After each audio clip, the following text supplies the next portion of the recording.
on Sunday, December 8th, during the takedown, I shared my observation with Dwight and Basil about what I saw at Sabina Park on Monday, December 2nd, from the West Indies players. At that time, I said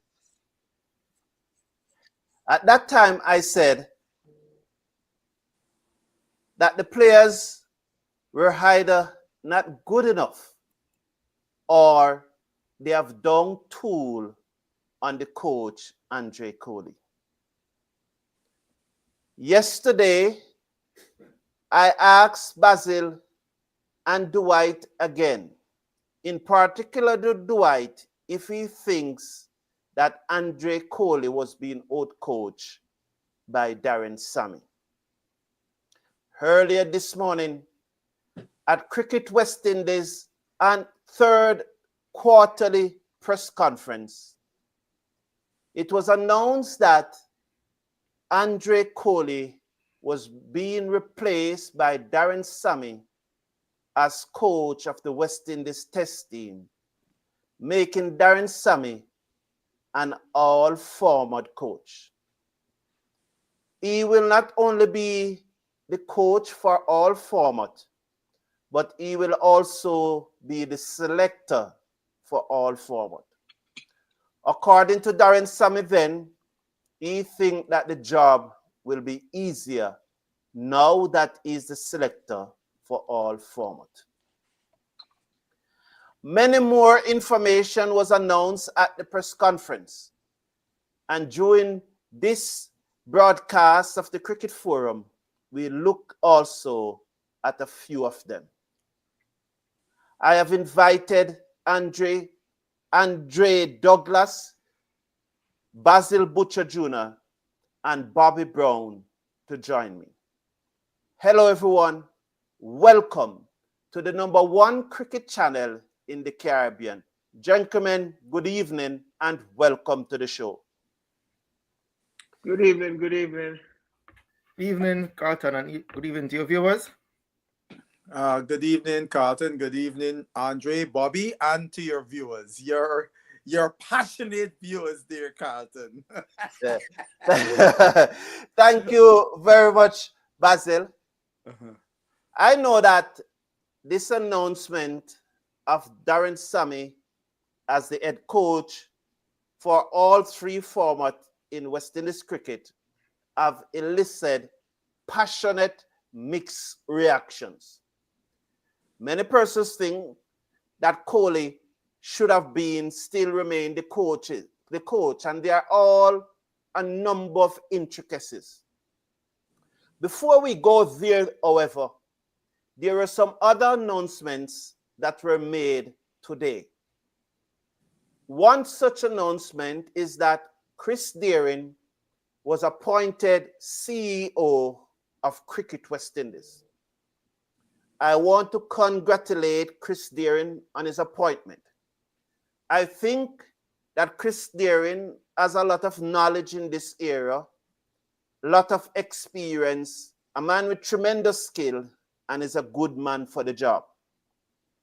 However, I want to start with Basil by asking him, how do you react to a gentleman who have said that Cricket West Indies should be disbanded? Well, I'm not quoting him exact, I'm paraphrasing here, and that the countries should go it alone, and that person have now been appointed CEO of Cricket West Indies. Your thoughts on that appointment, Basil? When I first heard the rumors about Darren's impending appointment, my eyebrows went up, because my first question was, why would you want this job? You have professed in the press, both in writing as well as on the radio and maybe elsewhere, that as an entity, it has passed its time, West Indies cricket team, and we need to break up to the various islands. And now for you to want to take this job, which is counter to what your position was, I found that to be very interesting. Because look, how Darren changes, how could he have changed his mind? The landscape that he professed about, nothing has changed. It is still the same landscape. So it's interesting when he gets his first press conference, because I'm sure those will be some of the questions asked of him. Andre, do you think that Chris Dehring would have changed his mind and his position would have changed? For today in the press conference, Dr. Shalom made it clear that the breakup of Cricket West Indies is not something that is even considered. Do you think that Chris Dehring will be looking to push this agenda on Cricket West Indies? I doubt Chris Dehring will want to go down that route in trying to persuade West Indies to for that breakup, you know. And I for one believe that Dehring is a very, very talented CEO, talented leader in that regard, you know, and he's a good man for the job. But I doubt that Chris Dehring would want to go down that route of trying to convince West Indies to have a breakup. So I doubt very much that Dehring is probably holding on to that breaking up, so to speak, of the West Indies islands.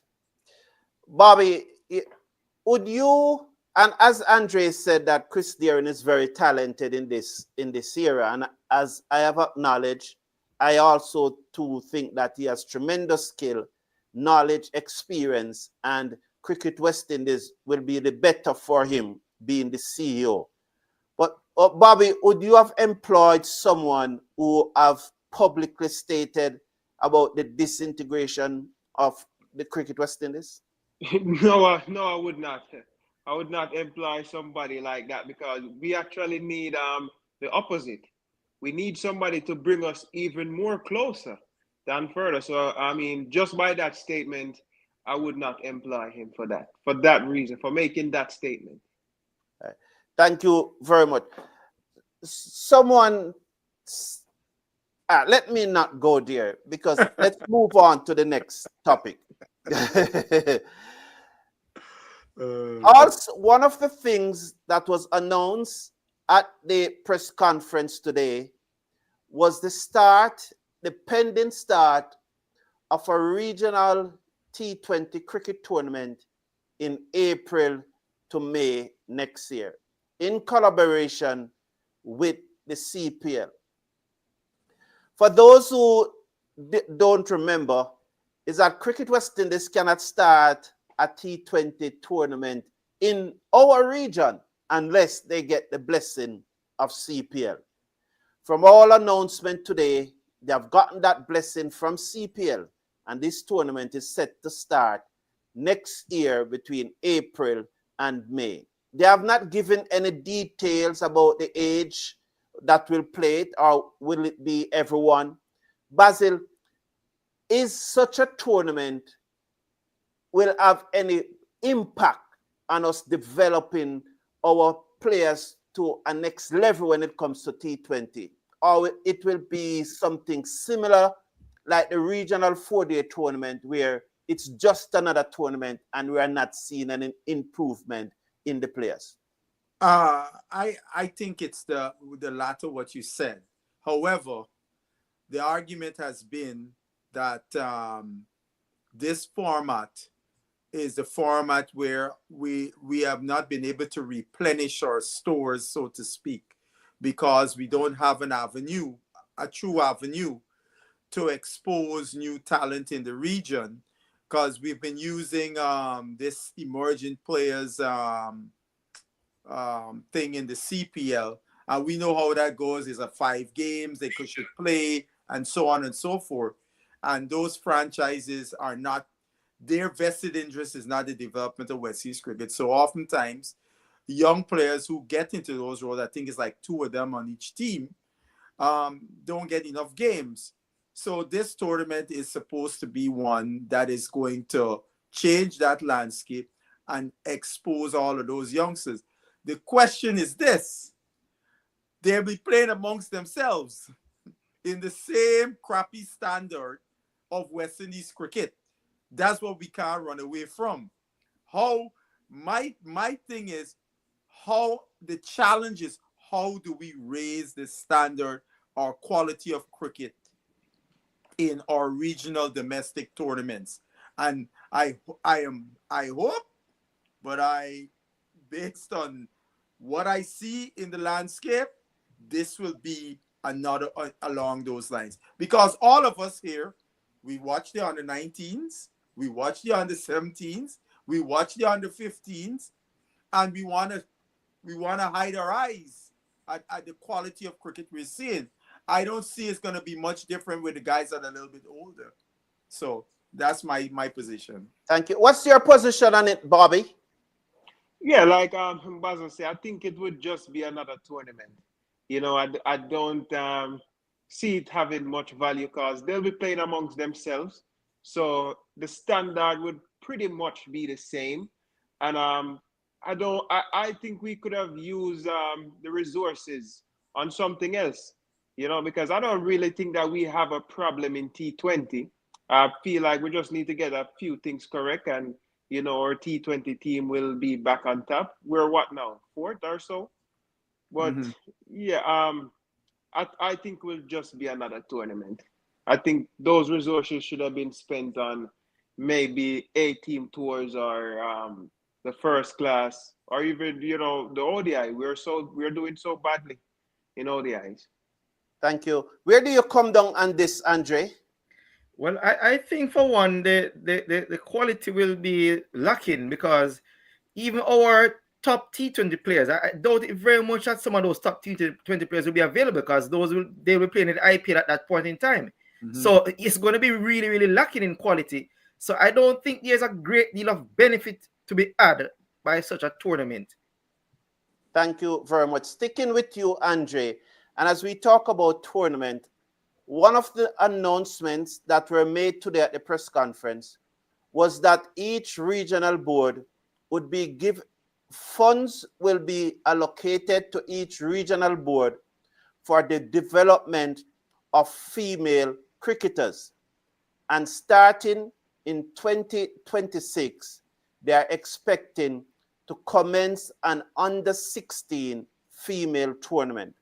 So in a couple of weeks' time, or I can't remember if it was next week or in a couple of weeks' time, Mile Bascombe said these funds will be disbursed to the regional board for the development of female cricketers, in particularly the young ones, Andre. Do you think that this fund should have gone to the regional boards? And do you think that starting at under 16, it's a bit too late? I think it's a little bit too late because, I mean, what I know, not only cricket, but for most sporting activities, you need to, the earlier you get the talent, earlier you see the talent is better. At under 16, a lot of persons are already developed in terms of their skill level. So I would have preferred it goes to say under 12, under 14, right? For if you want to have the maximum effect. So I think that is a little bit too late in terms of age group. I have no issues where the boards giving it to the boards are concerned. It's just a matter of age for me. Basil, if you were the president of the Guyana Cricket Board and you receive this money to develop female cricket in Guyana, how would you spend it? What approach would you take? And in that I mean by, would you invest in the clubs or would you go into the primary schools or so on? What approach would you take? I would be going to both the primary and the secondary schools where the youngsters are, right? And to start to introduce the young girls to cricket. You say you also, part and parcel of the program, you want them to understand the virtues of playing cricket professionally, because now young women are making serious money playing cricket. You can play this for a living. It's not no longer just some side sport or whatever. But I'm going to the primary and the secondary schools. I think too, Bascombe is a little too what's the word I want to say in terms of 2026, to have these young ladies to learn to play cricket in 1 year and go and play proper competition is ludicrous. We already see the women who are already playing in the regional tournament, and a bunch of them should not be playing at that level. So much as you taking youngsters under the age of 16 in 1 year and expect them to go out on the field and play. No, I think for one, the thing of having this regional tournament is beside the point. You need to be developing a program, a process, a pathway in every territory, from on the 11s all the way up to what would be the senior women, right? Not rushing to play another regional tournament. Our women's regional tournament already is a joke in terms of the seniors. What do you think will happen in 1 year? 1 year, right? Bobby, one of the criteria for Cricket West Indies to continue to get support from the ICC surplus, and I said one of, is that we should have an women program. Is it because of this stipulation why you think that CWI is rushing to get an under 16 program on the way, because they realize that there is no feeder program, and so they are in this hurry up mode? I could see that. I don't know for a fact, but I could see that. That's one of the reasons why they're in such a rush. But I mean, we're already playing women's cricket, so like Baza said, they should do the right thing. Start from step one. Don't try to jump ship and have a tournament just to have a tournament. At least make it make sense. Make it have some value. Thank you. Basil, I'm coming to something that I know now is dear to your heart, and this is the Cage Caribbean Lottery. It was also announced today at the press conference that this company, Cage Caribbean Lottery, or Cage West Indies Lottery, whatever the exact name is, I know I would forgiven if I don't know the exact name, but I know that they are Cage. Yeah, I think it's Cage Caribbean. Yeah. Cage Caribbean. They have signed an agreement with Cricket West Indies to implement a lottery in the Caribbean. And from that lottery, Cricket West Indies is expected to get 10 million United States dollars each year from that lottery to pump into Cricket West Indies.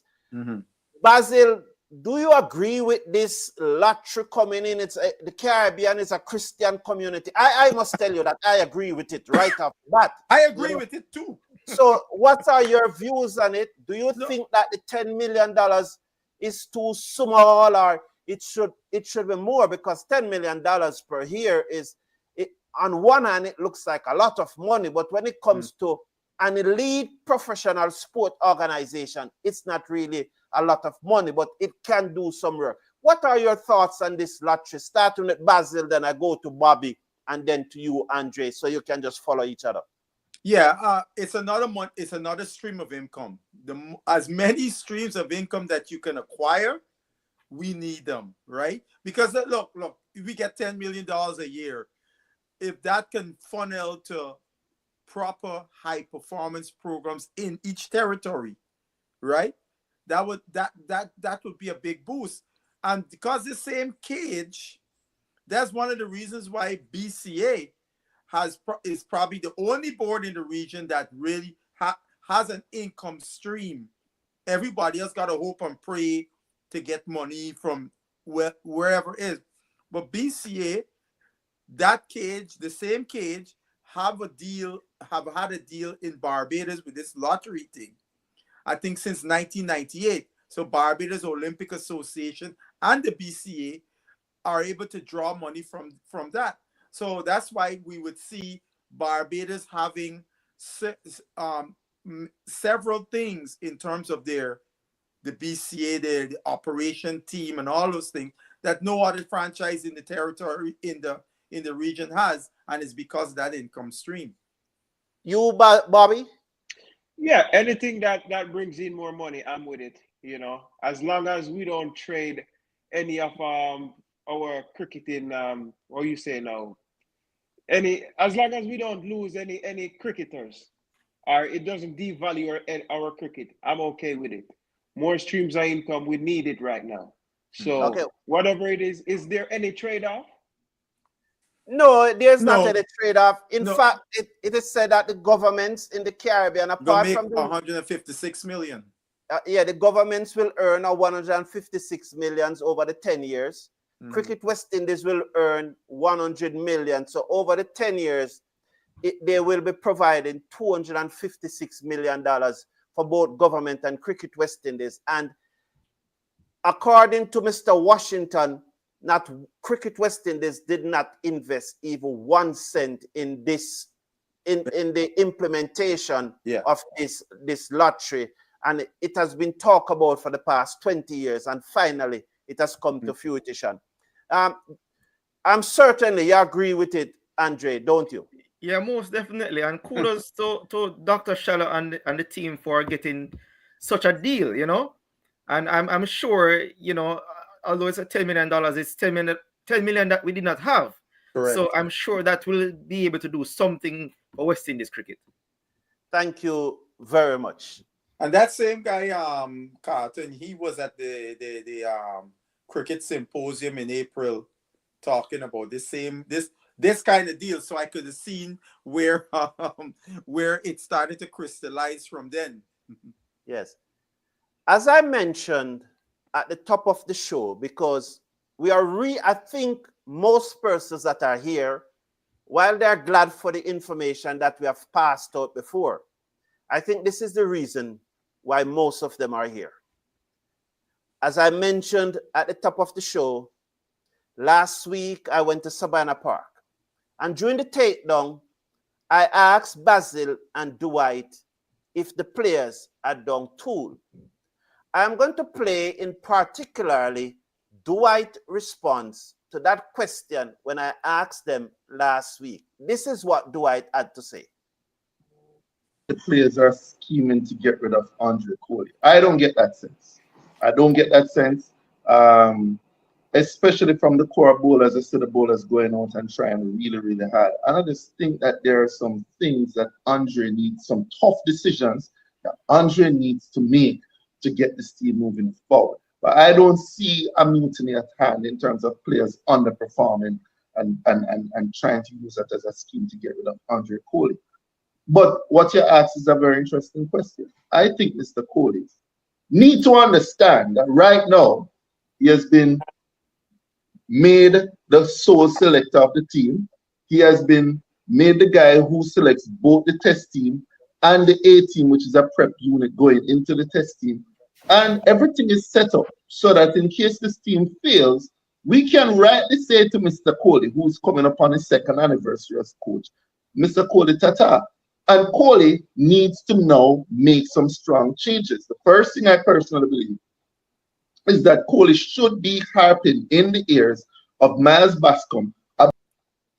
So, gentlemen, that was Dwight respond to my observation, which I am now convinced that that observation was a correct one when I said that looking at those players on the field, I think they have done tools on the coach. I am now hearing that the decision that was announced by Cricket West Indies today was made some time ago. And I believe that that decision would have filtered out to the players, and they were no longer being motivated by Andre Coley. So they have actually done tools. Basil, you were on the show that morning. Do you think that these players have the done tool on Andre because the writing was always on the wall? Well, you bring some new information there, regarding when this decision was made. And yes, West Indies board can't keep a secret, right? There's always leaks and something like that. You put a coach in a lame duck situation, right? The coach could do all the preparation, etc., put the players through, but now it's for them to execute when they get onto the field of play, right? So I think that was a tough position to put Coley in such a tough position, and as a result, we see you have said the guys are been putting out what they should, and Coley is gone. Yes, thank you, Andre. What you thought of this position? Do you think that Coley should have remained in the job? This announcement should not have been made as yet, and the news should not have been leaked. And do you think that these players are playing for the coach? Well, first and foremost, I have not yet, sat and really analyzed Coley's performance as a coach. But what I do think, though, I think the timing to me is a little bit off in terms of the announcement of a coach. You have a coach who will not take up duties until 4 months' time. I've never ever seen that, where you have a coach and he will not assume duties until April. It's just really baffling to me. So I think the timing is really off for me. I've not yet really thought much about Cody's performance. I've yet to analyze his performance, but I have an issue where you assign a coach that will not assume duties until 4 months' time, and we have a test tour in another month's time. So it is really, really weird to me. Thank you very much. Carlton, I want to add to that. I mean, Coley now, you said it, the decision was made a while ago. And now Coley got to carry this team to Pakistan.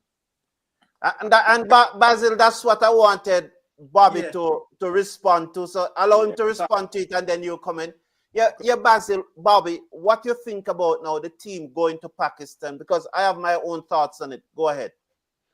Yeah, that was a very unprofessional move from even if this decision was made from a while back, to put Andre Coley in, and it's very unprofessional from West Indies and the players, because even if Andre Coley is not the coach, the players still have to go out there and play. And now to go to Pakistan in this type of situation is not good for us, and it's the only thing Andre Coley can do is probably he can try to get some wins and have some wins under his belt and his CV, but it's not looking good going into Pakistan. So, for me, they should have given Coley another term, because this test team is very tough to manage. I don't see many coach out there who could do better with this team, honestly. Basil, you may finish your point you're making. Yeah, to add on to what Bobby's saying, firstly, the lame duck coach going on an overseas tour, these guys know they ain't got to deal with he again, right? So that puts him in a difficult position. We're gonna see really the professionalism of our test players will be put to the test, no pun intended, in this series. And I agree with Bobby. I think Coley wasn't given enough time. I looked over his record. He's 4-9, 4 wins, 9 losses, and 2 draws. And the part about it, over that period of time he was coach, we've only had 4 centuries from our batters. 4. And we've had 7 5-wicket hauls by 3 by Joseph, Shamar Joseph, 2 by Moti, and the 2 by Moti, remember, was a 13-wicket haul against Zimbabwe, and then 1 by Roach and 1 by Joseph.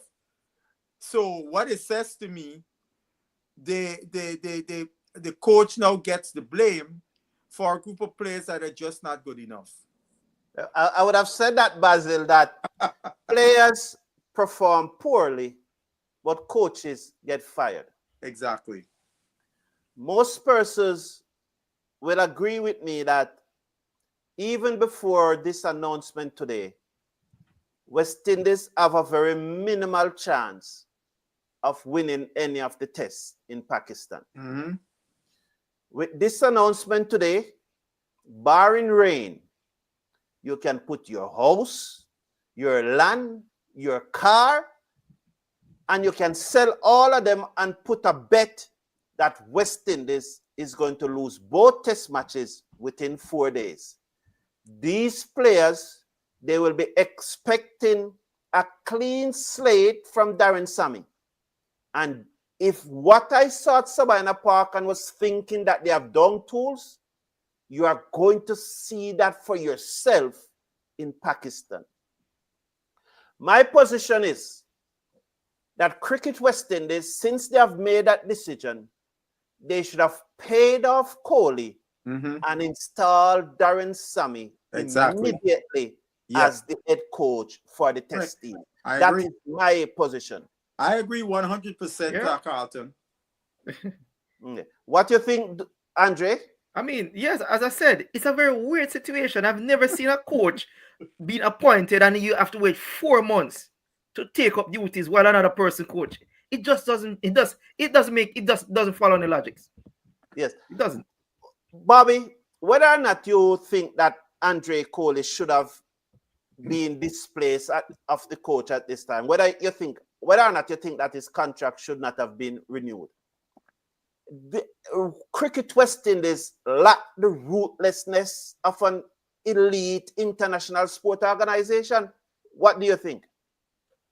I mean, yeah, they do. They lack the ruthlessness of an elite sporting organization. But yeah, I don't understand why did they say they choose not to renew his contract, because like Basil said, you know, he has won 4 games out of how much, Basil? 4 out of 15, 4 wins, 9 losses, and 2 draws. Yeah, and he got a pretty new team, you know, and he's dealing with guys who are averaging in high 20s, low 30s in first class cricket. So in Jamaica, we say you get a basket to carry a water. So, but again, Bobby, the point is that players play poorly and coaches get fired because the coaches are ultimately responsible for the performance of the team. And if they are not ultimately responsible, then you don't need them. And I am not here saying that they should have dispelled with Coley, but it's something that we have discussed on this show. And listen to what Dwight has to say as I spoke to him yesterday. And Basil was there too. And the full clip will be released later this week. That Darren Sammy may well get Andre Coley fired or something like that. Are you saying, Dwight Chateau, that Darren Sammy at this time is showing himself to be a better coach than Andre Coley, and there's a lot of work Andre Coley needs to do? And what specific work you think that Andre Coley needs to do to get the test team improving? I'm most definitely saying that Darren Sammy is out coaching Andre Coley. All right, coaching is not just putting cones out and coming up with team strategy and putting exercise. There's a whole lot of what you need to do as a coach to get players to buy into your philosophy and to get better execution from your players. Bobby, do you agree with Dwight Chateau there that Darren Sammy was out coaching Andre Coley? Bobby? You're muted, Bobby. You're muted, Bobby. Yeah. No, I got a call. A call interrupted the question. Oh, okay. Yeah. Oh, okay. The question was, do you think that Darren Sammy is actually out coaching Andre Coley? No, I wouldn't say that. I would if we want to look into the results, I wouldn't say that. Because remember, Coley went to South Africa and he drew the ODI series and he won the T20 series. So to me, if Coley was coaching the ODI team, he could have done just as good as Sammy, to me. And Sammy would have a tough time if the roles were changed. Sammy would have a tough time coaching the test team. Basil, you were very adamant that Dwight got it wrong yesterday. Please, yes, go ahead. Yeah, look, a test batsman is a total different thing than a batsman batting in a T20 or a one-day game, right? The application, the skill, the temperament, and all of those things are on full display. Those things are not on full display in the length of time that in a T20 or a one-day game. So to say Sammy's out coaching is ridiculous, to say the least, right? Similarly with the bowlers, and we all know here, West Indies has been very poor, and I emphasize poor when it comes to Test cricket for a very long time.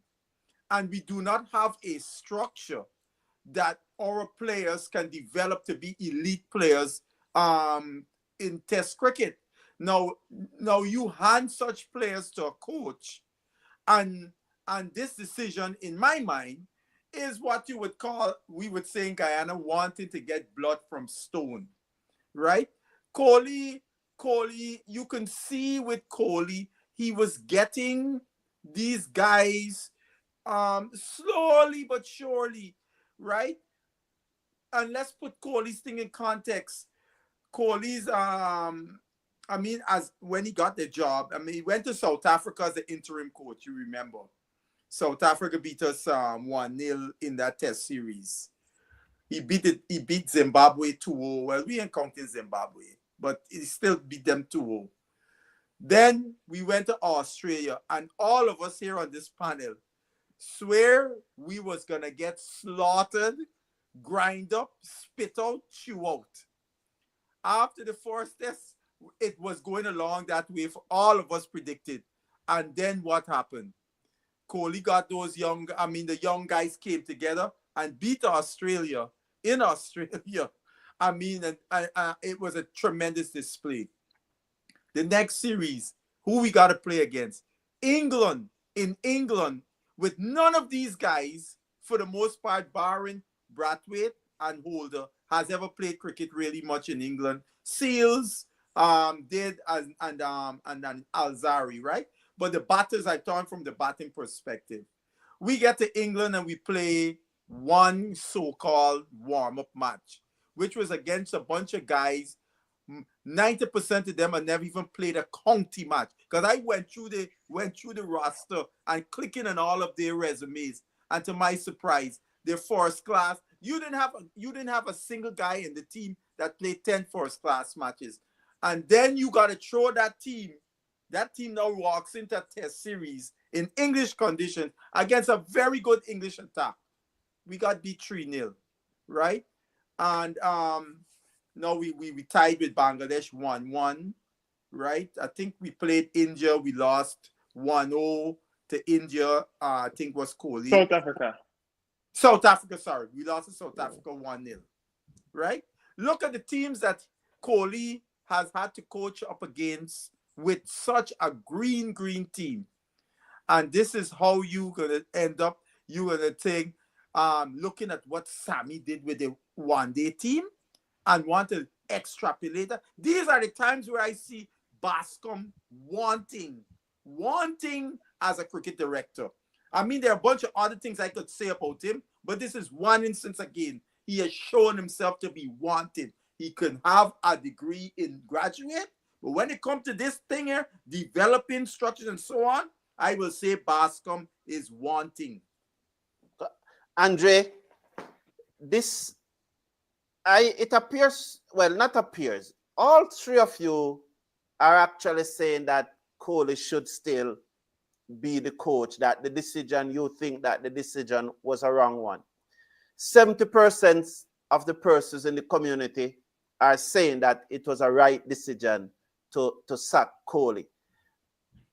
Andre, why is it that they should not have sacked Andre Coley? Well, I did not take a position yet, Carlton, because I said I was still thinking about it, trying to analyze.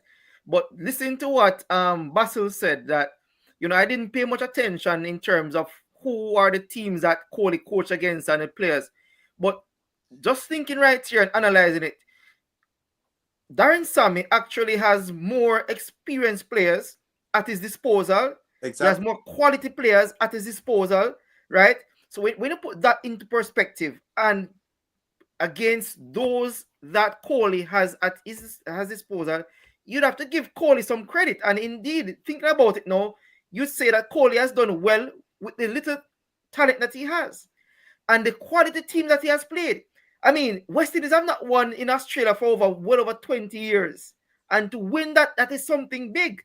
We understand it. We did not compete well against England, but we competed against South Africa, both in South Africa and in the West Indies. Mm-hmm. So all in all, I think he had a fair result. And when you think about that, I'm thinking now that Coley indeed does deserve another chance because of what he had to work with and what he actually produced with what he had to work with. So I think that I think that he was given a raw deal. Yeah, Carlton, can I say at one point, because I don't want to forget, when you get a certain age, you might forget. Sammy has had the fortune to coach against a lot of on-demand teams. Let's go through the record. He has had the benefit. The only full strength team Sammy coached against and beat. Well, he wasn't even the coach. My wrong. That was Mr. Coley. I know South Africa. When we beat South Africa in the T20 2-1, Sammy has not beaten a full strength team since he's been coach. You go through all the series we played.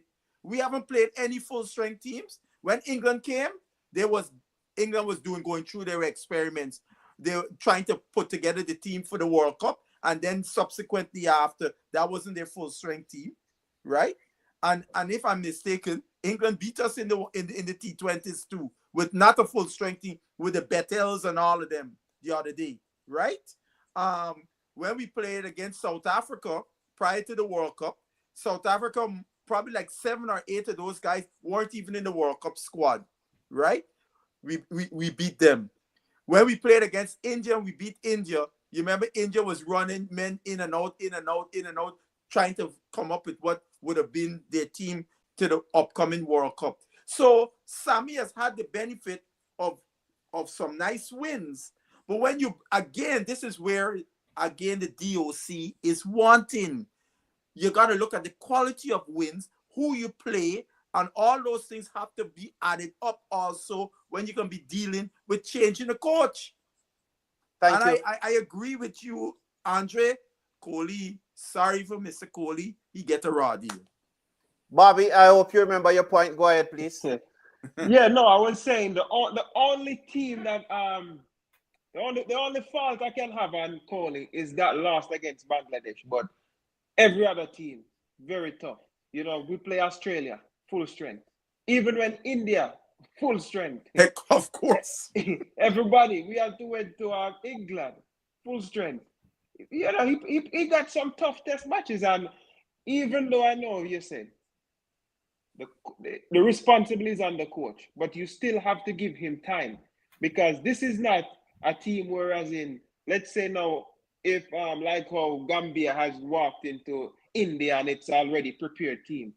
It's a new brand team. We went to Australia with 5 debutants or 6 debutants? Something like that. And the guys who didn't debut didn't play 10 games. Yes.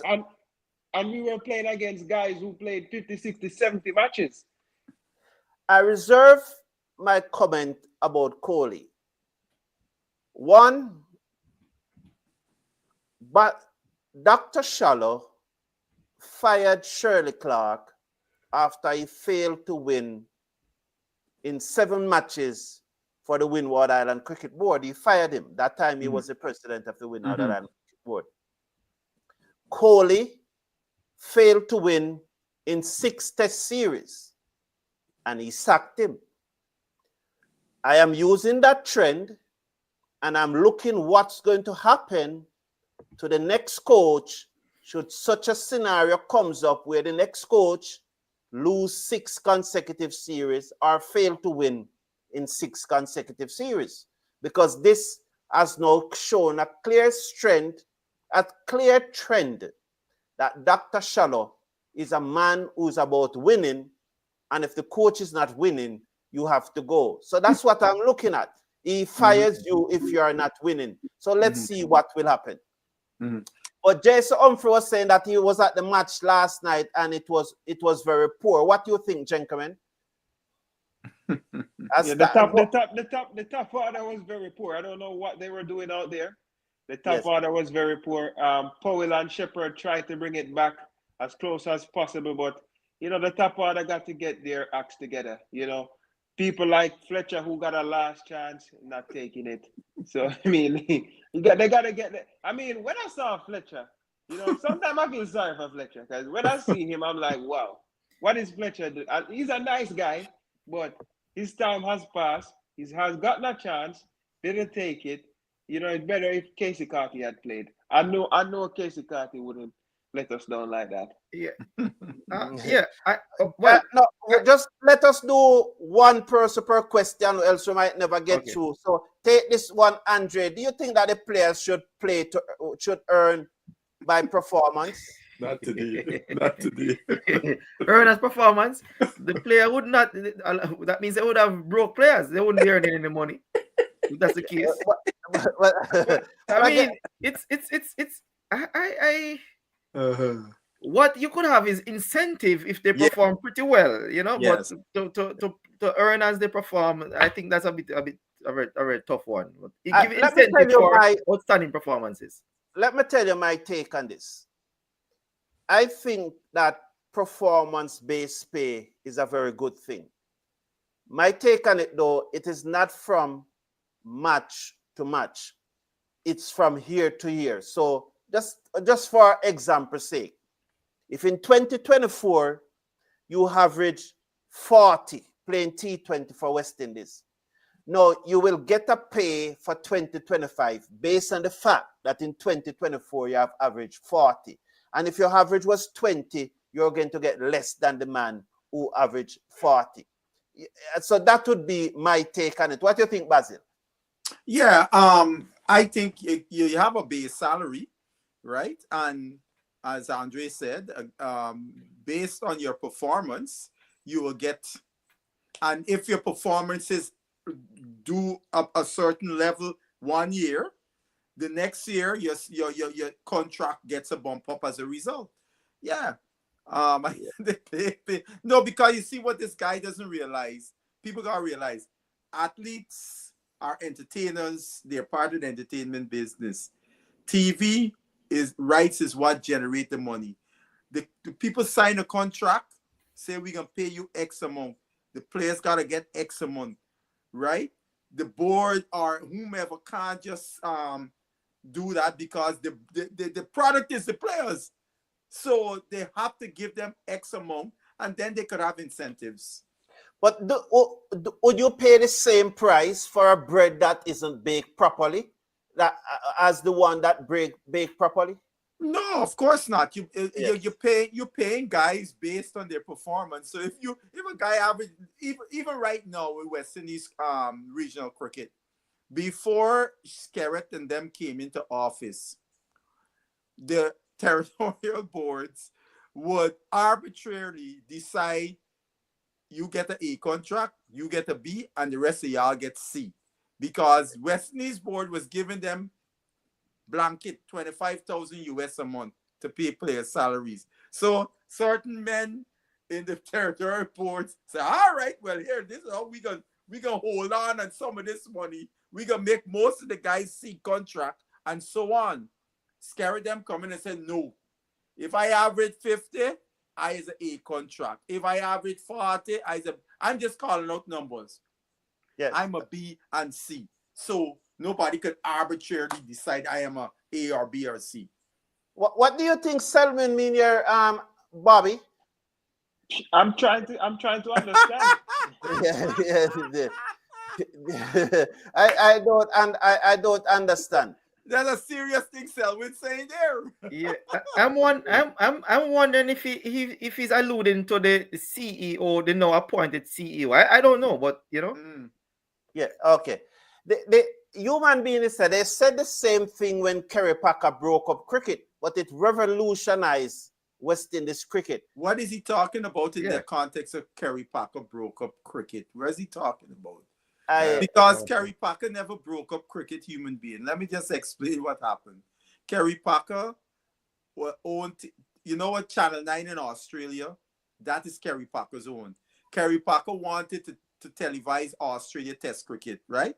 Australia Cricket Board stayed with it, what we call it, terrestrial channel, Australian Broadcasting Corporation, right? So Kerry Packer said, okay, y'all want to give me contract? I can get me own cricket and I can televise it. Hence came the Kerry Packer. Bobby, Mikel is saying they better use these funds properly. That I think he's meaning the funds that they are sending for the girls, or is it? Yes, that's what we're talking about. Yeah. Okay. I hope they do. Well, I know they're going to do. I don't have any doubt that they will do because it's very important. Here's Jamor Small, a legend of this community. I think we need to introduce cricket as a curriculum in school in the Caribbean. Your take on this one, Bobby? As a curriculum, that's a tough one. I don't think you should like forcefully teach cricket, but I think what he means though is, you know, we should have, similar to what you do, go around the schools and introduce cricket to the young students. So that's a good move, if you ask me, because we definitely need to revitalize cricket in the Caribbean. So that could be a good way to start. That could be a good start. Yeah. Basil, do you think that the crowd should come out and watch the game in the Grenadines? I think that's what in St. Vincent after the rubbish performance from the West Indies last night. I think that's what Jason Humphreys asking. No, they got to come out. St. Vincent had a long hiatus with international cricket, so they got to come out and support the West Indies. All of us have been to see West Indies play around the region, and they've disappointed us, but still the people come out sometimes. So Yeah. I mean, it was a lovely crowd. Let me just step out for 1 second. Yes, Andre. Go ahead, Bob. Yeah, it was a lovely crowd. So, what's the guy named Jason? Jason, just everybody go out Tuesday, man. West Indies needed. It was a lovely crowd. I love to see it. I couldn't believe how much people were there. You know? Yeah, it was a good crowd. So Jason better go out there and tell the guys how you feel. Tell them to step it up. A very good point, Bobby. Very good. Andre, it appears that Dwight knew what was going on. Do you think so? I mean, Dwight, the thing about Dwight, Dwight is always analyzing when it comes on to coaches, who should be coaches and who should be in the team. So that is Dwight. So I'm not surprised by the insight that Dwight had. He always be analyzing coaches and whether a coach should stay on or a coach should be fired. So that is Dwight for you. Yeah. Which one of you is Chris Dehring still the CEO of Sportsmax? And is that a conflict of interest if he's still he has his own company now, right? Yeah, they sold Sportsmax and Digicel, if memory serves me correct. Right. Yes. They made a handsome profit. But he now has his own company, right? Yes. Yeah. So there won't be any conflicts of interest. I think the West Indies Cricket Board, I think he means CWI, is just a puppy show. No, nobody can be coach/manager because West Indies cricket isn't respected anymore. That's not true, Basil. No. Yeah, It's the He's saying opposite. anybody. What he's trying to say, anybody can be coach and manager because we're not respected anymore. yeah, Oh, well, that's an interesting take. Some people yes, might feel like that way, may feel like that for real. yes, yes. So YXL is saying that lol April is soon. The coach should be able to second, and he's saying that New World Test Championship season will give Sammy a clean slate. Well, whether or not he starts now, my point, YXL, who's clearly a fan of Sammy, probably they are from St. Lucia. You know, my point is that if you are going to appoint Sammy as coach, send him to Pakistan. Don't keep Coley there. Do you agree, gentlemen? Just send him to Pakistan and don't pay off Coley and let him go. Exactly. Yeah. What's the point of having him wait for 4 months? And I mean, Coley is just going to be. I just don't see any purpose of Coley going to Pakistan. Yes. I just, how can you Neither do fire I. me then tell me Neither that, do oh, I. you have to continue until extend? That doesn't make any sense. Neither do I. I would resign. Coley is in such a lose situation as a professional. Yes. Are these guys gonna, again, as I said, the professionalism of our cricketers will be on display. So here's Paul Goodman saying that you do not have to sit and analyze Coley's performance. It is a glaring situation of marking time. They were not moving forward. But if you don't analyze it, how are you going to come to a conclusion? How are you going to come to a determination? Are you going to go into a bar and sit down and have a few glass of rum or something and then just make up your mind? Yeah. How do you come to a conclusion without analyzing it, gentlemen? Exactly. I think Paul Goodman think that we have some other players who Coley is not picking, because I hear that argument from other people as well. And I said, Coley's doing his best. He's doing his best. Where's the other guys? Look, for example, Bobby, he went and he picked Graves out of the one day, and Graves went and made 100. Yeah. Right? So Coley obviously saw something what Graves could contribute, and Graves promptly comes and gets a test 100 on his debut. No, sorry, not his debut. My bad. Yeah. So I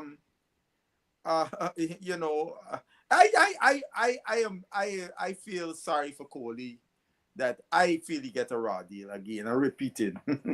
But the legend Juna Benjamin saying politics is with downfall. Bobby, how much of politics played in this decision? I don't really like to go there, but it could be a bit. But you know what? I'm gonna see what happened. I'm not gonna say Sammy cannot change it, but I know 90% that we will not see much difference. Because we know for a fact we have 3 games against Australia next year. We don't know the other opponents, but that's 3 tough games. Yes. So I want to see what's going to happen now if Sammy's going to be in this situation after a year and a half. Yeah, well, because I know it's going to be tough for him. And I think this situation is even bad for Sammy, because it's not that I don't believe that Sammy can, coach all formats. I think he should have stayed focused on the white ball team. The red ball team need lots of work. So, I mean, even if you want to get rid of Coley, get somebody else. Okay. Yeah, and that is a very good point that he's making there. And we're coming back to the politics to you, because I know you have a lot to say about the politics, Basil, especially when it comes to the president and this current situation in St. Vincent. He never minced word today, I think. Mm-hmm.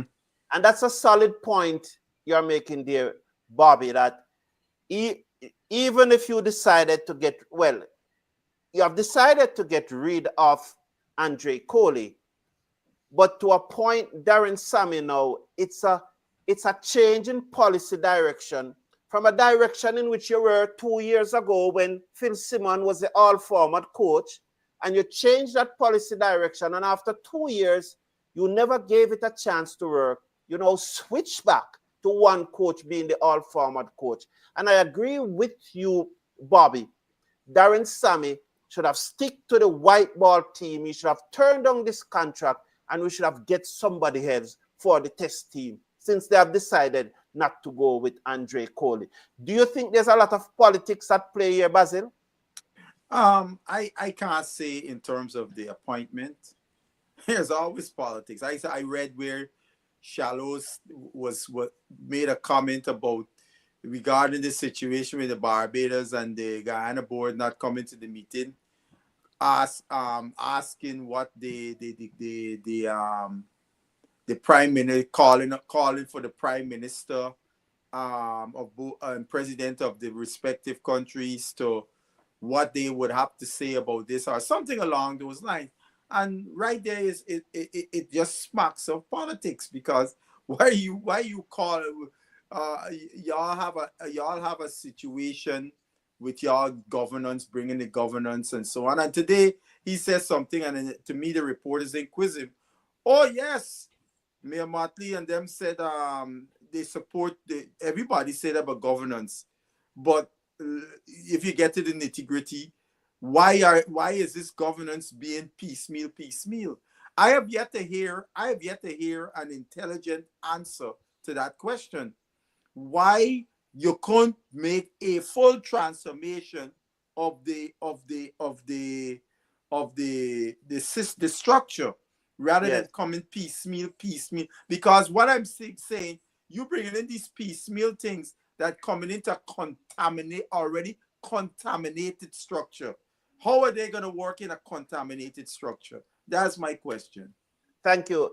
Andre, this one is for you.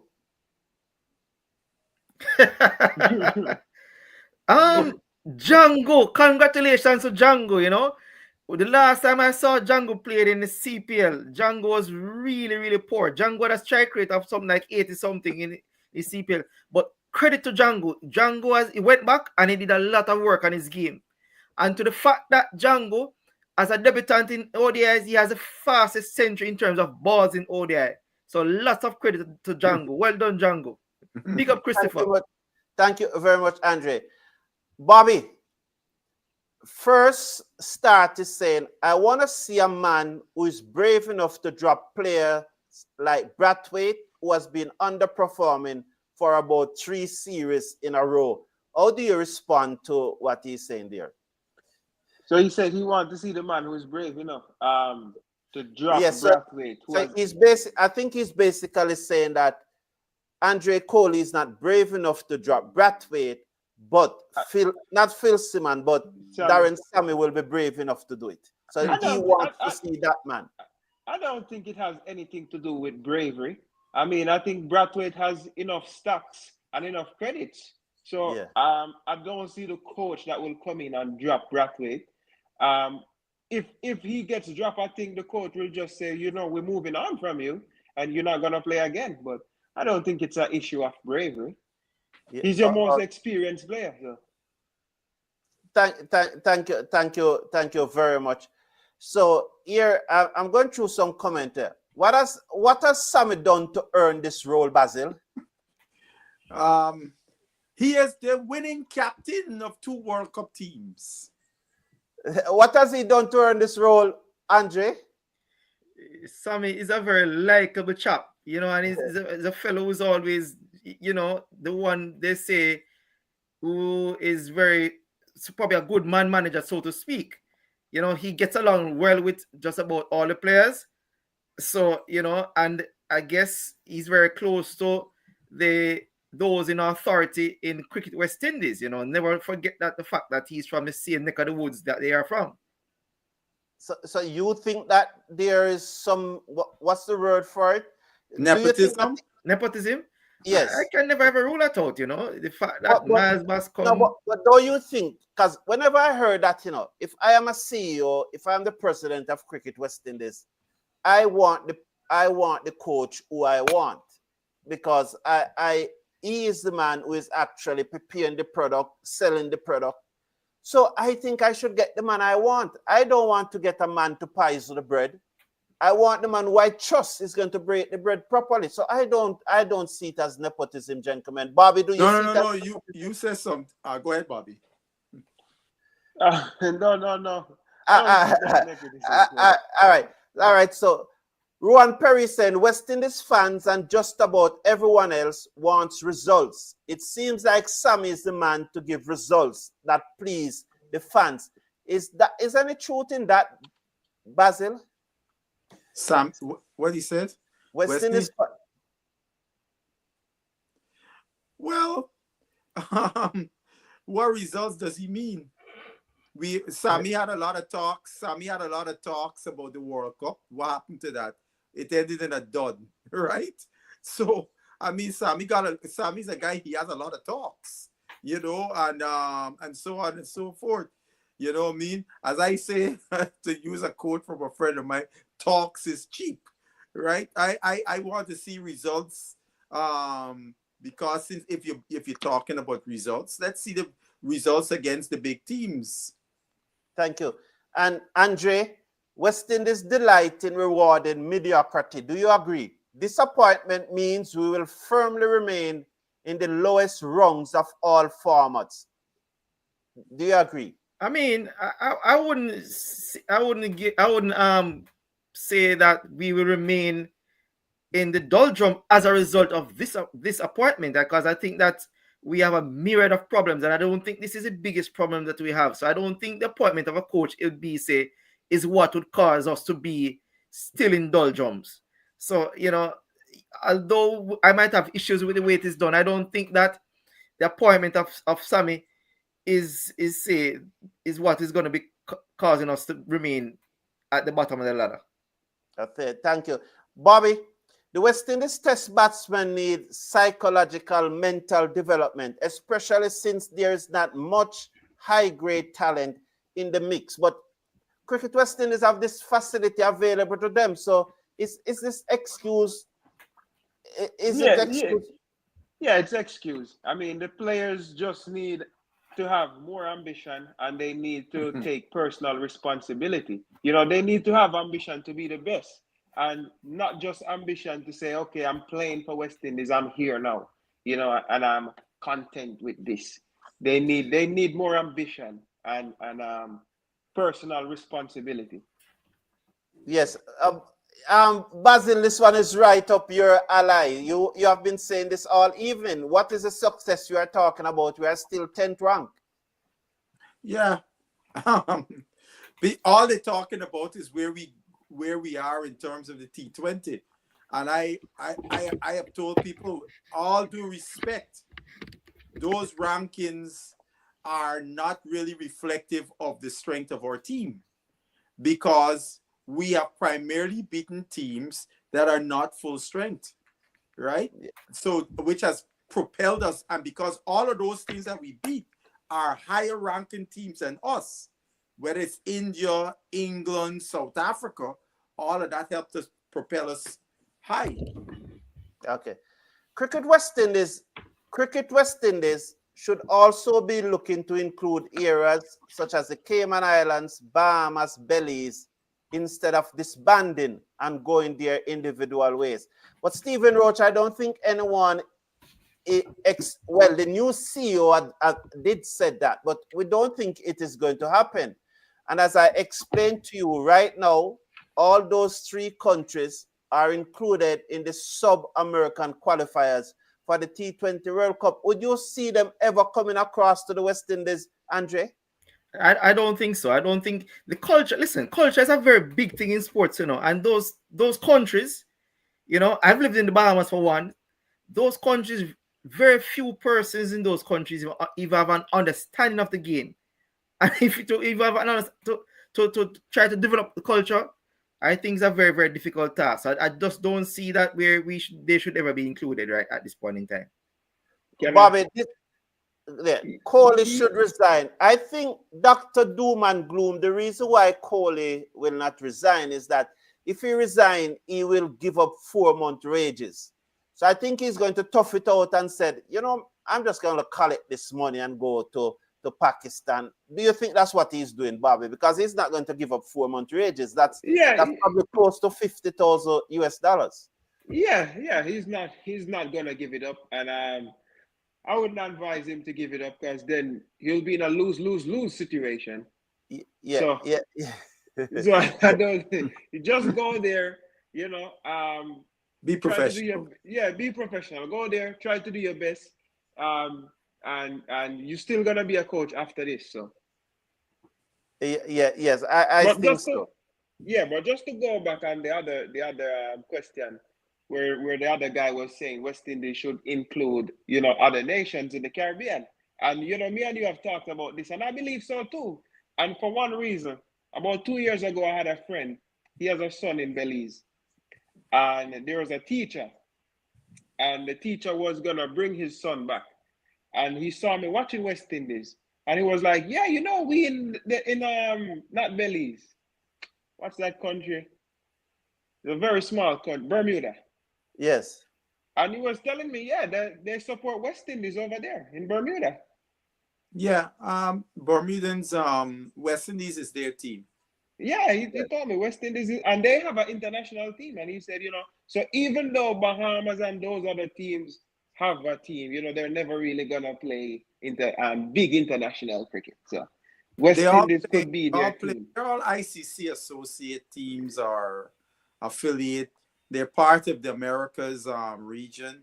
West Indies, as a full member nation, they have the thing to overlook, like provide resources, coaching, and etc. to help develop the game, which they have done a poor job of, West Indies board. Yes. We in United States got a test. But yes, this one said, gentlemen, and I want to hear from all three of you on this because I think it is very important. I think it is something that is going the round. Do you think Sammy coming in gives people like Puran and others a chance to get into the test team? I really don't like how he phrase the question, but you understand what he's asking. Do you think this is a pathway for those players to now be included in the test team? Sammy can't even get Puran to play ODI. So much I know. I think if any one of those guys wanted to play Test cricket, they would. I don't think they want to. Andre? So yeah, I think the door has been open for some time now. For a little while now for those players if they wanted to play Test cricket, but they're not interested. They're just not. Yeah. And I even see people talking about the likes of Shea Hope. Shea Hope, I think, has zero interest in playing Test cricket at this point in time. So I think that these players, they just want to focus on their T20 and making money. And look at what's happening right now. Even like person like we're having the T20 series right now, and the likes of Hope has gone to play in the Big Bash League. So I mean, if they're even going to skip the T20 and ODI series, how are we going to get them to play Test cricket? The thing that I always said to people who put this forward is that it is a fantasy. Because first, even before you start talking that these guys should be in the team, you have to check their availability. It's like booking a flight to New York. You're not just going to get up and go to the airport and hope to catch a plane. You are going to check availability before you book the flight. And so it's a fantasy to think that these guys are going to play Test cricket when they have not said it. When Hope and Brandon King were invited to go to Australia earlier this year, they turned it down. And as Basil said, Nicholas Puran is not even playing one-day cricket. How are you going to get him to play Test cricket? So I just think it's a fantasy to put that forward before even thinking that the guys are available. Selector Birdman, I want to say to Selector Birdman, and I look at this, and it just shows, and Selector Birdman is always here. He's one of the persons always in the community. So it's not a matter of bashing him. But it just shows that there are so many persons who have talked about West Indies cricket, but don't really follow West Indies cricket in detail. if you are following West Indies cricket in detail, any at all, Selector Birdman, you would not have made this post, honestly. Good evening, gentlemen. I think Sammy should pick a team, and from that team, a captain. What do you think? He's saying that pick a test team, and from the team, a captain. Brathwaite should not be named captain first. Gentlemen, all three of you, quickly. We go into Pakistan. I think the Pakistan series could be a determinant as to if Brathwaite will continue on as captain. Yes, okay. Bobby, do you think that Brathwaite should be picked as captain, or do you think we should pick the 11 first? Well, he's gonna be in the 11, so yeah, I think Brathwaite still has to continue as captain. Yeah, okay. Andre, when I watch how Brooks is performing and Bethel, I wonder if it is the same cricket our players play. Shake me head. How do you respond to that? I mean, you can't. There's no way you're gonna compare Brooks and Bethel with our players. I mean, the structure of England is far, far superior to that of the West Indies. So I think this is really unfair to be comparing the likes of Brooks and Bethel. I mean, right now, Brooks is the #1 ranked batsman in the world. Yes, he has come through a very, very, rigid structure, very solid structure. So it's unfair to compare Brooks and Bethel to those in the Caribbean. Very poor comparison. But Basil, I know you want to get in here, Basil, but I'm going to ask you this question. Hattonese was so much better than Brooks at the Under-19 World Cup. Should, no matter the disparity in the structure, should he have really fallen so far behind Brooks? This is a thing now, and that is an excellent question, Carlton. When you look at a player, I don't know, as I said, I don't know if the West Indies uses an elite athlete development model when they're looking at their players in the process, the program, individually, collectively, etc. Because look, you look at a player like Atenes, coming out of the Under-19 World Cup, was clearly the most dominant batter. You had Shubman Gill in there. You had this guy, Rishaw. Finn, you have Finn, you have Brooks, yeah, the guy from New Zealand, the Indian guy, Finn, Revenger. Revenger. Oh, Revenger.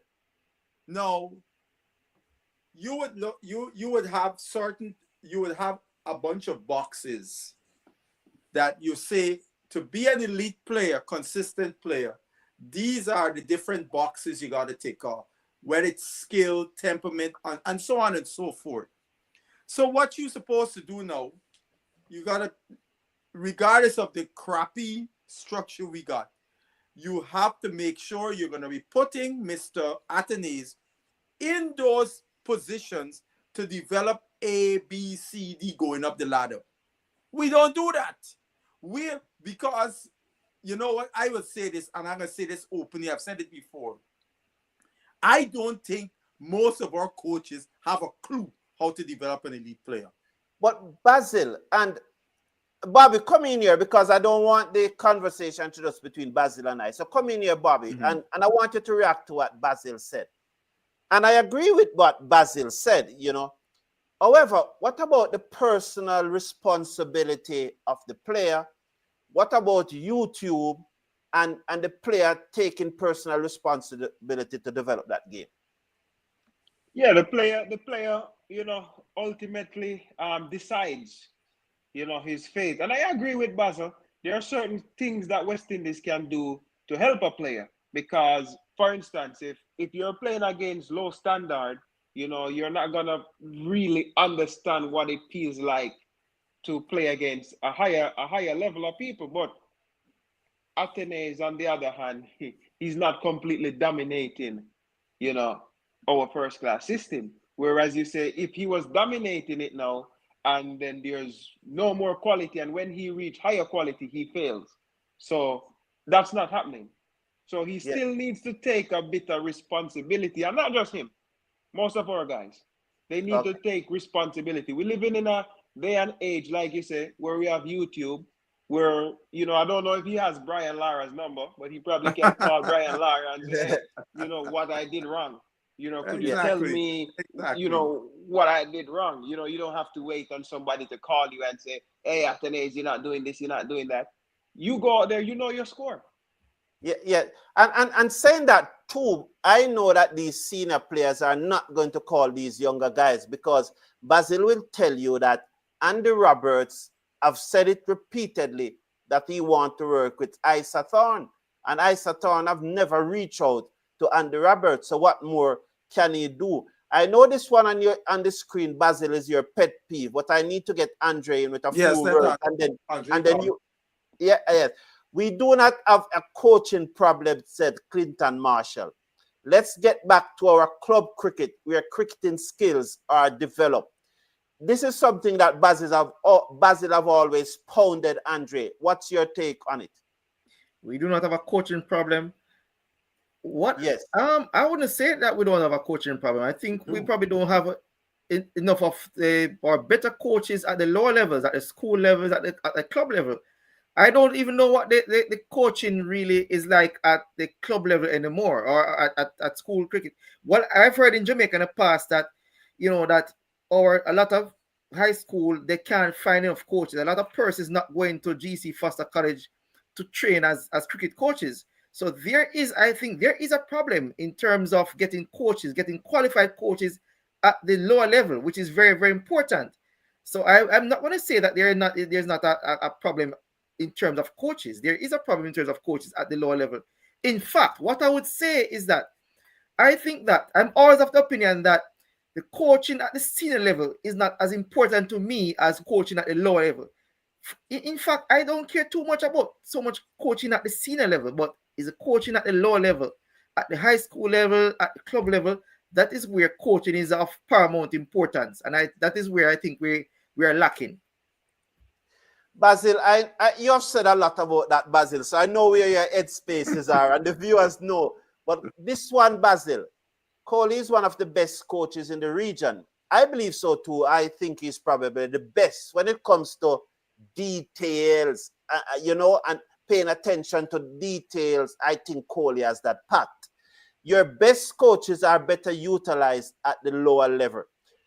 Persons will look at this and say that Andre Coley have been at the Cricket Academy for so long, and we are not seeing the quality coming through. How do you respond to that, Basil? Well, I mean, Coley was at the academy, and the teams won tournaments in the regional tournaments, right, when he was there. And you see, the problem was this.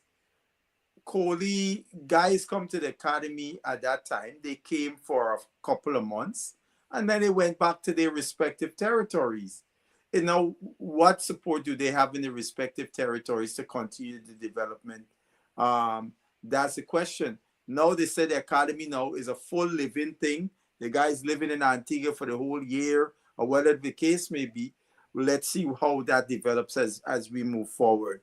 Coley never had that at his disposal.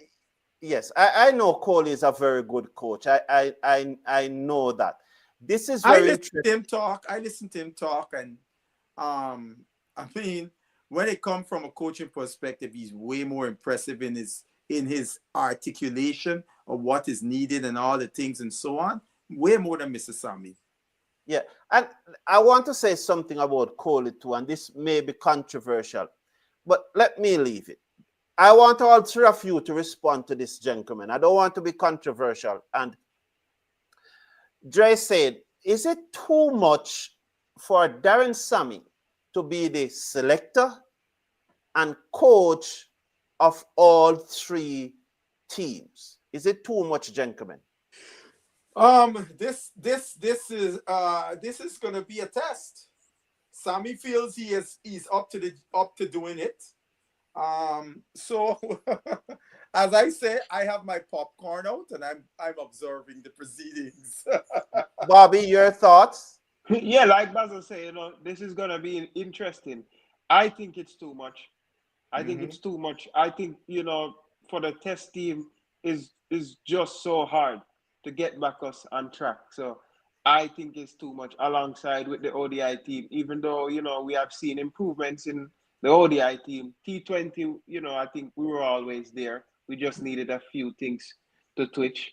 But I think this is too much for him right now. With what Andre, he has at his disposal, it's definitely too much. Andre, he said it's going to make it easier having all three teams. What do you think? I just don't see how that will be easier, because I think that the white ball cricket is different from red ball.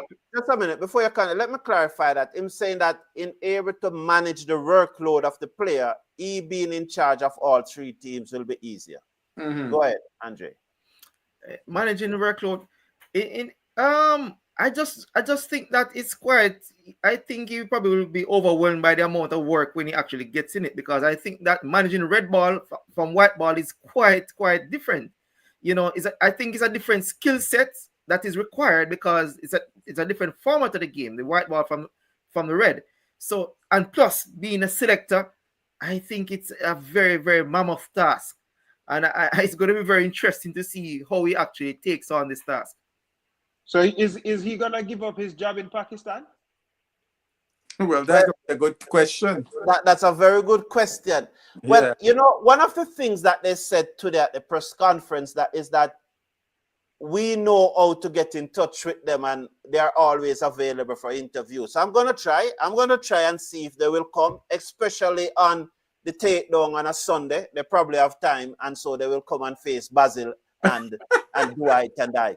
So our good friend Raja here from Massive Hit Cricket, which is from out of South Florida, he has a YouTube channel, so you can go across and subscribe to that YouTube channel. He's saying that Coley's failure is not down to just win-loss record. The teams look devoid of ideas and proper directions at times. Before I ask you to come in here, Bobby, does that goes back to the point that I was making, that when I saw that team at Sabina Park, those guys looks like the dung tools? Yeah, it goes back to that, because it goes back to professionalism. I think that's what it boils down to, professionalism. Because if you just came in a team, and I've seen Coley's idea. I know Roger don't like it, but I've seen Coley's idea. It works at times, but it's a work in progress. That's why I said 2 years, 1.5 years is just too short. Yes. And we can remember now, a lot of these guys are pretty inexperienced. Never forget that. The likes of quite a number of them, are quite inexperienced. So you'll see that the level of consistency might not be there. So they might look, when things are going their way, everything looks okay. But as soon as things not going their way, they look down and look devoid of ideas. Yeah. So is that down to a weak mentality, Basil, where they don't have the character with that when something goes against them, they don't dig deep and come forward, Basil? Look, that has been unfortunate at the temperament of West Indies cricketers for a long time, where as soon as the team starts to squeeze and put pressure on our guys, especially in the test format, we fall like cheap tents. We don't put up the kind of fight that we want to see. And Roger talking about devoid ideas. I watch them when they play T20 sometimes. Like, for example, what was Mr. Puran doing yesterday? Is that not devoid of ideas? For example, we see it in the ODI too. That has been a characteristic of West Indian cricketers when they go out to play, and they're in pressure situations. Lots of times they go back to what they know best, and what they know best is to hit out, right, rather than grind. And the only person, the person who is the grinding person, is the captain of the test team, Mr. Brathwaite. He is a grinder extraordinaire. You know, as you said that, Basil, I watch Australia this week. And when Australia was going at almost 1 run and over in the 40-something over, and they did not care, because they trust their defense. So what Roger is seeing is he's seeing guys who don't trust their defense, don't trust the process. They're not working hard enough. So they go out there, like I say, a few balls start to do something crazy and they're like, suicide mode, do or die, hit Okay. or miss. So Caris is making a point that I've always made. And the excuse of us not having infrastructure and resources is an excuse. 2 words, nothing less. New Zealand, they have a smaller talent pool and maximize it. When West Indies were dominant, we still had the least.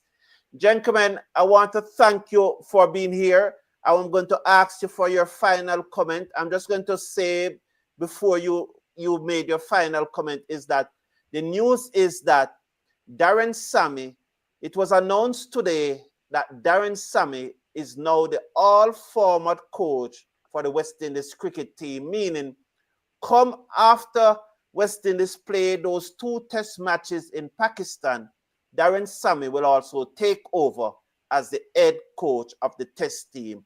And we will now revert to a policy direction that we changed 2 years ago. Basil, your final comment, please.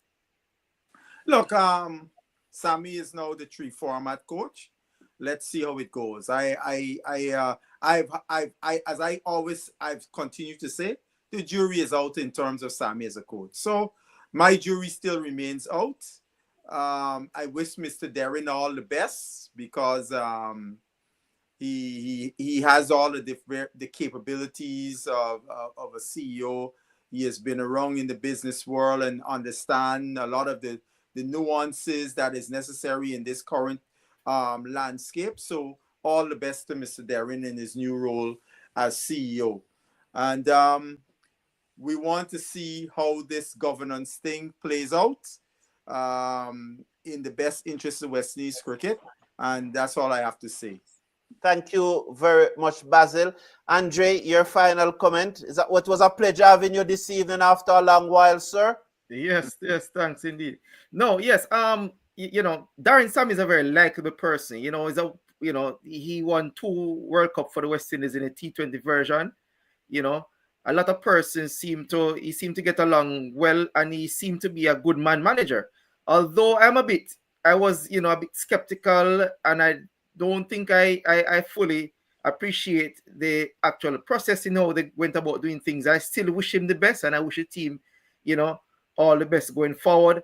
And Chris, to Mr. Dehring, who I think has great, skill in terms of leadership and in terms of, being in the business field.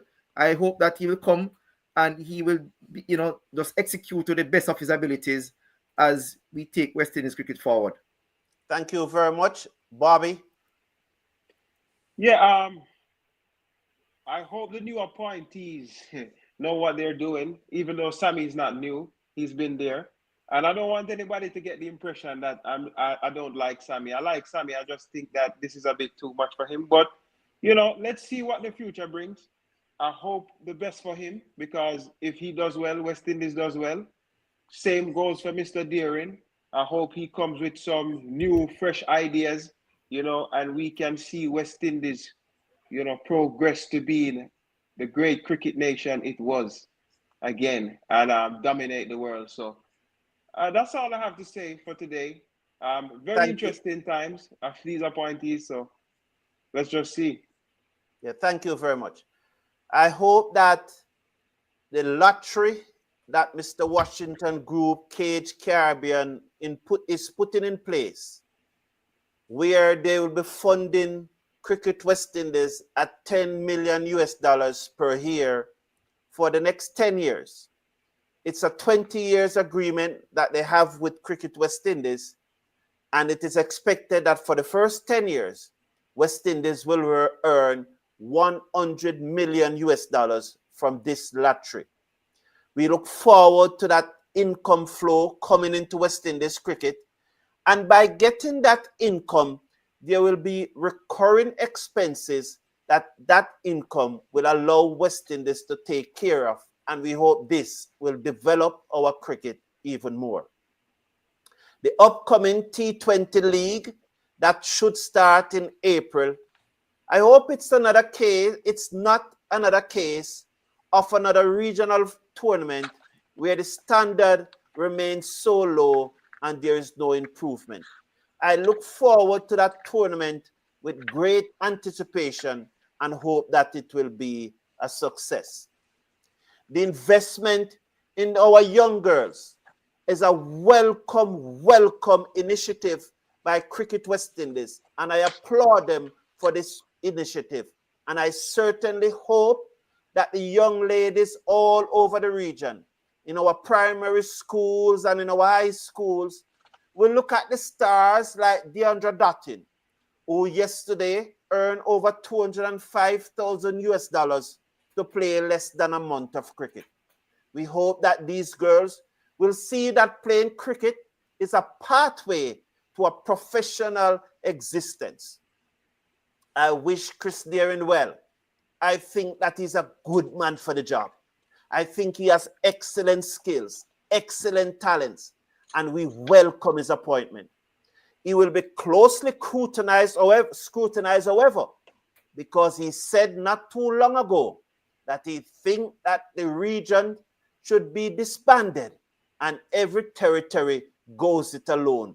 I think for that, he will be closely scrutinized.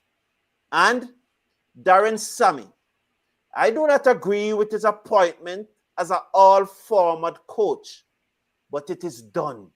And as a West Indies supporter, it is my responsibility to support him. I wish him all the best. I hope that somehow Coley will remain in the program, because I have said it so often and I will continue to say Coley is one of the finest coaches in the region. He pays great attention to detail and he has his knowledge. He's a good coach. Thank you all for tuning in. I wish for you a good evening. Take care of yourself, take care of your loved ones, and I will see you tomorrow with the watch-alongs as West Indies play another T20 match. Bye for now. Take care and have a good evening.